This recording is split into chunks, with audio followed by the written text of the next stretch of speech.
Jika kamu adalah orang yang senang memperlihatkan gaya hidup mewahmu di media sosial, Dubai adalah tempat yang tepat.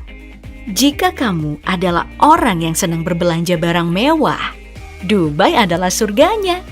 Intinya, tidak ada yang tidak bisa kamu temukan di Dubai. Bahkan, kamu bisa berbelanja di Dubai kapanpun kamu mau. Dubai juga adalah tempatnya gedung-gedung pencakar langit tertinggi di dunia. Dubai adalah tempatnya mobil Ferrari terlihat seperti mobil murahan. Dan Dubai adalah kota di mana setiap rumah punya pembantu minimal 1. Inilah Dubai jika kamu hanya melihat dari layar kaca.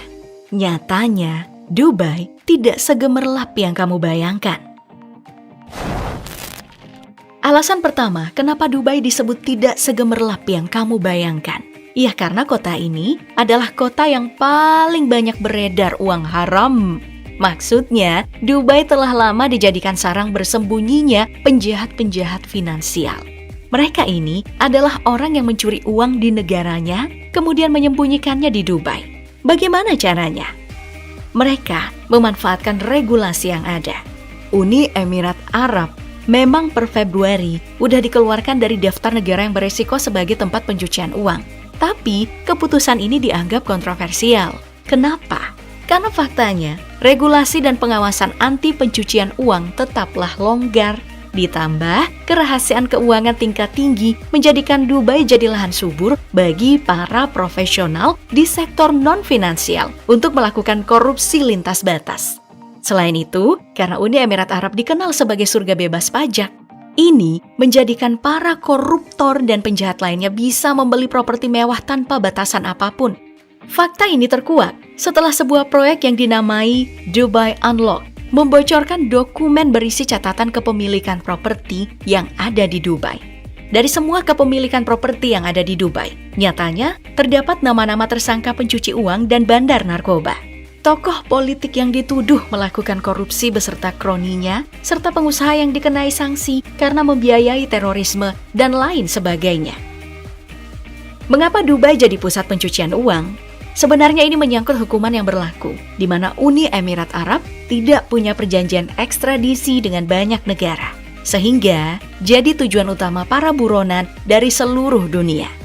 Alasan lainnya, beberapa agen real estate Dubai juga dikenal jarang menanyakan asal dana kliennya. Ditambah, pasar properti kota ini adalah salah satu yang terpanas di dunia dengan nilai properti yang terus meningkat, sehingga menyediakan beragam peluang investasi. Jadi, berinvestasi di real estate Dubai bukan cuma tentang pencucian uang, tapi juga menghasilkan keuntungan tambahan. Itu dari segi finansial, di balik gemerlapnya Dubai juga nih, ada sisi gelap yang tersembunyi. Perubahan ekonomi dan sosial telah mengubah masyarakat di sini. Salah satunya adalah masalah penggunaan narkoba. Sudah sejak lama Dubai digunakan sebagai pusat transportasi perdagangan narkoba. Meski Dubai sudah membentuk sebuah dewan yang secara khusus memerangi narkoba, nyatanya itu tidak menghilangkan jumlah pengguna narkoba. Tingkat penyalahgunaan narkoba di kalangan pemuda itu tinggi, terutama penggunaan heroin. Para pelakunya justru adalah kaum elit lokal. Mereka terpengaruh oleh perubahan status dari orang asing kaya yang datang ke Dubai. Tapi, masalah yang cukup serius di Dubai adalah masalah kekerasan dalam rumah tangga, di mana perempuan terus mengalami diskriminasi.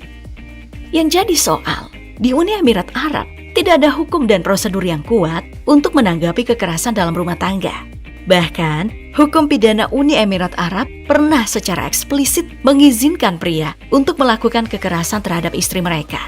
Jika perempuan ini bercerai, akan sangat sulit meskipun mengalami kekerasan.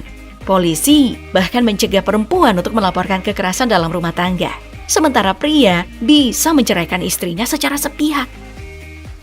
Masalah sosial lainnya adalah tekanan mental bagi ekspatriat di Dubai. Kebanyakan dari ekspatriat punya ekspektasi tinggi ketika akan bekerja di Dubai. Tapi kenyataannya, mereka bekerja di Dubai mengalami tekanan. Mulai dari jam kerja yang terlalu panjang, gaji juga kecil. Bahkan jika menduduki posisi yang strategis sekalipun, mengalami depresi karena merasa diperbudak oleh atasannya. Akhirnya apa? Banyak nih dari mereka yang memilih untuk bunuh diri. Datanya nih, 6,3 dari 100.000 populasi ekspatriat memilih untuk bunuh diri. 7 kali lebih tinggi dari warga lokal di Dubai. Mengapa sangat banyak ekspatriat memilih untuk bunuh diri? Karena mayoritas yang datang itu adalah korban praktik perdagangan manusia.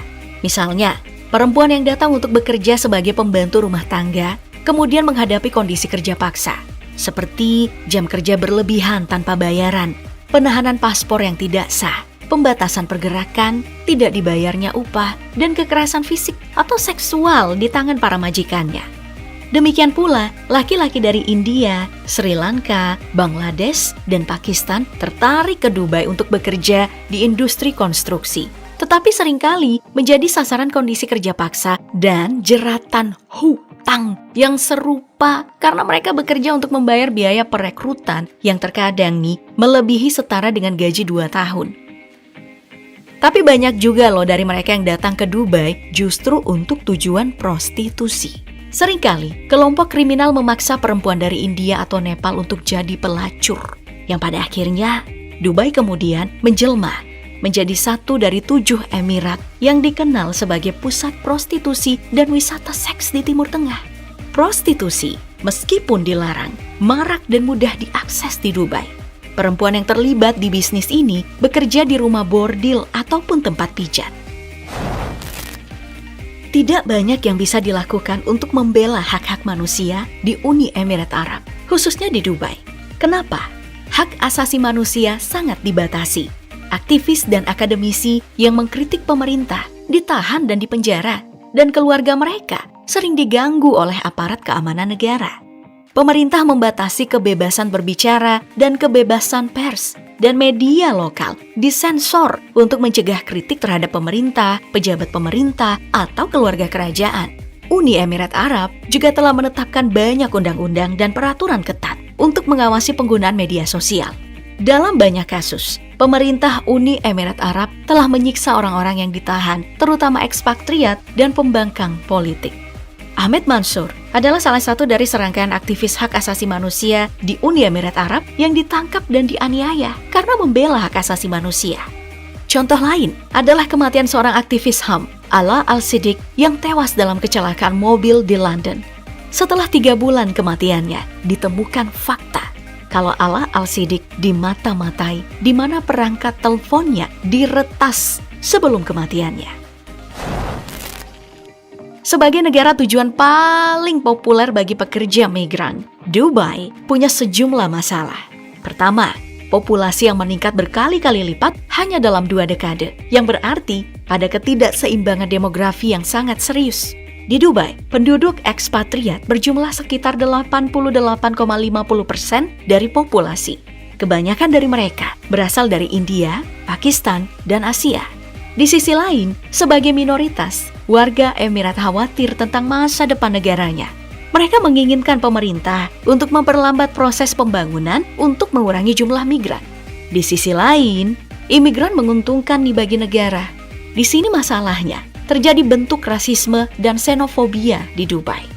Sebagian besar pekerja migran di Dubai menghadapi diskriminasi rasial dan perundungan, praktik kerja paksa, biaya perekrutan ilegal, dan tidak dibayarnya upah serta tunjangan, lalu penahanan paspor, serta kesulitan keengganan untuk mengakses mekanisme pengaduan.